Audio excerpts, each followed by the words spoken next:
सबसे पहले तो आप सभी को प्ले स्टोर से मेरा राशन 2.0 करके एक एप्लीकेशन मिल जाएगी, जिसको इंस्टॉल कर लेना है। डाउनलोड करने के बाद में आप फर्स्ट टाइम ओपन करोगे कि आप किसी भी स्टेट से क्यों ना हो, यहाँ पर आप इस एप्लीकेशन के अंदर अपने राशन कार्ड को एक्सेस कर सकते हो, उसमें करेक्शन कर सकते हो। तो सबसे पहले तो यहाँ पर लैंग्वेज सेलेक्ट करने के लिए बोला जाएगा, तो डिफॉल्ट हम इंग्लिश को रखते हैं। इसके बाद में गेट स्टार्टेड के ऑप्शन पे क्लिक करेंगे तो यहाँ पर आप देखोगे कि अब हमसे यहाँ पर लॉग इन करने के लिए बोला जा रहा है, जिसमें कि कोई भी डिपार्टमेंट अगर इस एप्लीकेशन को यूज कर रहा है तो उसका ऑप्शन दिया गया। बाकी अगर आप राशन कार्ड धारक हो, आपका खुद का राशन कार्ड है जिसमें करेक्शन करने वाले हो, तो बेनिफिशरीज वाला जो ऑप्शन दिखाया गया इस पर क्लिक करना है। इसके बाद में आप सभी को अपना जो आधार नंबर है वो यहाँ पर दर्ज करना है।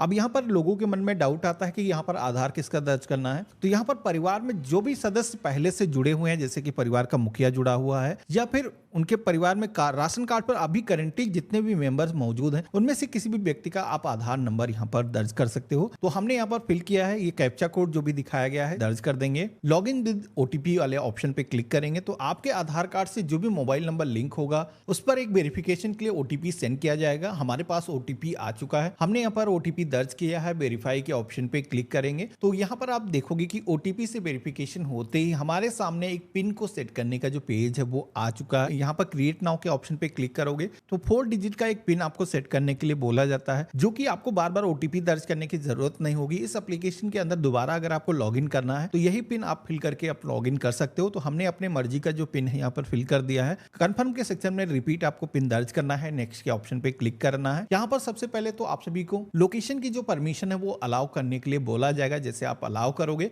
तो आप सभी के सामने आपका जो राशन कार्ड नंबर है वो यहाँ पर शो हो जाता है, जिसमें कि जिस भी योजना के अंदर आपका राशन कार्ड बनाया गया है, आपके परिवार के जितने भी सदस्य हैं अगर फ्लिप करोगे तो यहाँ पर आपको सभी सदस्य का जो नाम है वो देखने को मिल जाएगा। इसे आप चाहो तो प्रिंट कर सकते हो, आप अपने फ्रेंड फैमिली में किसी को व्हाट्सएप पर शेयर करना चाहते हो शेयर कर सकते हो। तो हमें जैसे कि अभी परिवार के किसी भी सदस्य का नाम अगर जोड़ना है तो यहाँ पर मैनेज फैमिली डिटेल का जो ऑप्शन दिया गया है इस ऑप्शन पे क्लिक करेंगे तो यहाँ पर आप देखोगे कि हमारे परिवार के जितने भी सदस्य होंगे वो यहाँ पर देखने को मिल जाएंगे। तो इसके लिए आपको यहाँ पर ऑप्शन दिया गया है ऐड न्यू मेंबर का, इस ऑप्शन पे क्लिक करेंगे तो यहाँ पर परिवार में किसी भी नए बच्चे का जन्म हुआ है या फिर नाम किसी का छूट गया है या फिर शादी करके कोई भी नई महिला परिवार के अंदर जुड़ी हुई है, आपको उसको फैमिली के अंदर जोड़ना है। सबसे पहले तो नेम फिल करना है इंग्लिश लैंग्वेज में, जैसा उनके आधार कार्ड पर नेम है सेम वैसे फिल करना है। इसी के साथ में लोकल लैंग्वेज में भी नेम दर्ज करने के लिए बोला जाता है, तो हिंदी लैंग्वेज में आप सभी को यहाँ पर अपना जो नेम है वो दर्ज कर देना है।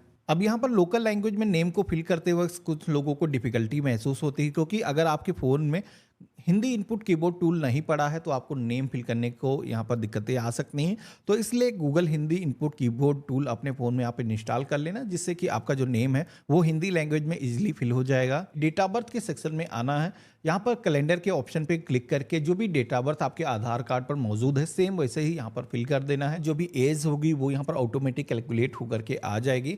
आपको मदर का जो नेम है, माँ का जो नेम है यहाँ पर फिल करना है इंग्लिश लैंग्वेज में, हिंदी लैंग्वेज में उसी तरीके से नेम को आपको फिल कर देना है। और पिता का भी नेम आपको यहाँ पर फिल करना होगा। यहाँ पर कंप्लीट नेम फादर का एक ही बॉक्स के अंदर फिल करना है। मैरिटल जो भी स्टेटस है, जैसे कि ये बच्चे का नाम है तो यहाँ पर हम अनमैरिड सेलेक्ट कर देंगे।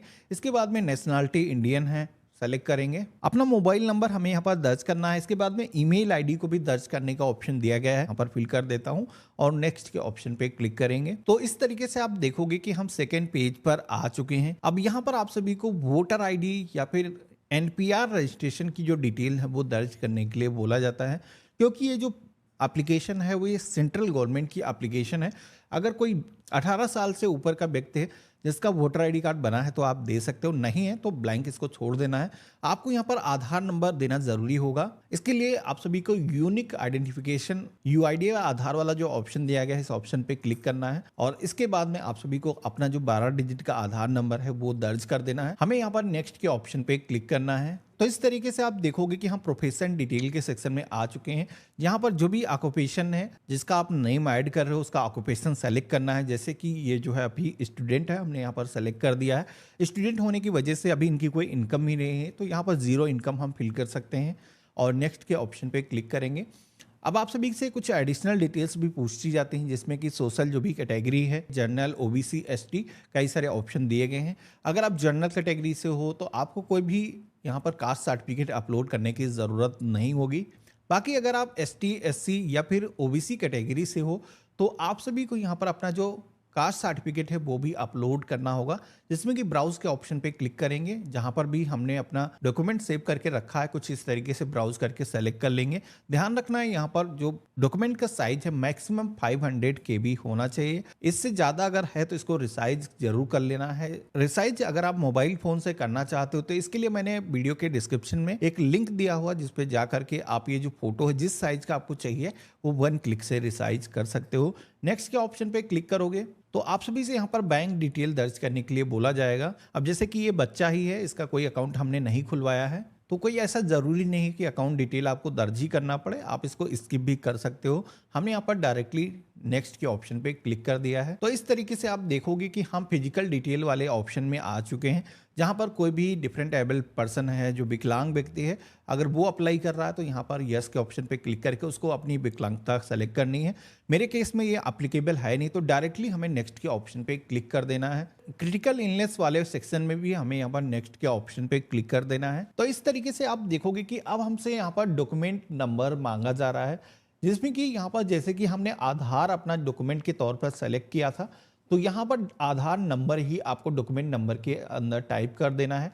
डॉक्यूमेंट इशू कब हुआ है, तो आधार की अगर आपको इशू डेट पता है, आज की डेट में अगर आपने ऑनलाइन डाउनलोड किया है तो उस पर इशू डेट मौजूद होती है, नहीं मौजूद है तो आप अपनी जो डेट ऑफ बर्थ है उसके अकॉर्डिंग ही यहाँ पर सिलेक्शन कर सकते हो। और अपलोड सपोर्टिंग डॉक्यूमेंट के सेक्शन में अपना जो आधार कार्ड है तो इस तरीके से सेलेक्ट कर लेना है। अदर मॉनिटरी डॉक्यूमेंट डिटेल के सेक्शन में आना है। यहाँ पर आप सभी को कुछ अदर डॉक्यूमेंट दिखाए गए हैं, जिसमें कि जैसे कि पासपोर्ट हो गया, बर्थ सर्टिफिकेट या फिर पैन कार्ड या फिर आधार कार्ड, तो इनमें से कोई ना कोई एक डॉक्यूमेंट आपको सिलेक्शन करना है। जैसे कि मेरे पास केवल आधार ही मौजूद है तो हमने यहाँ पर सेलेक्ट कर दिया है।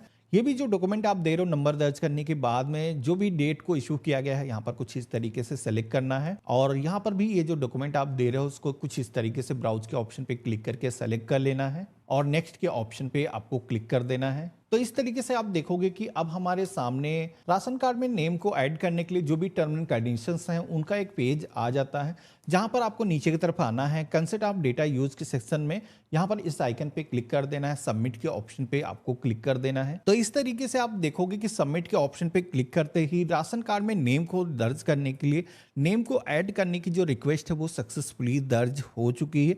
ये जो रिक्वेस्ट है जाने के बाद में इसको गवर्नमेंट की तरफ से इंटरनली वेरीफाई किया जाएगा, जिसमें कि करीब 5 से 7 दिनों का टाइम लगता है। कुछ स्टेट में इससे ज़्यादा भी समय लग सकता है। उसके बाद में दोबारा से इस एप्लीकेशन के अंदर आओगे तो यहाँ पर अगर आपका जो फॉर्म है वो अप्रूव हो चुका होगा तो यहाँ पर मेंबर डिटेल के सेक्शन में नया जो भी व्यक्ति का नाम आपने ऐड किया है उसका नाम शो हो जाएगा। अगले मंथ से आप सभी को जो भी आवंटन मिलना है, यहाँ पर राशन एंटाइटलमेंट के सेक्शन में आप सभी को जो भी आवंटन हर महीने दिया जाता है उसकी जो डिटेल है आप देख सकते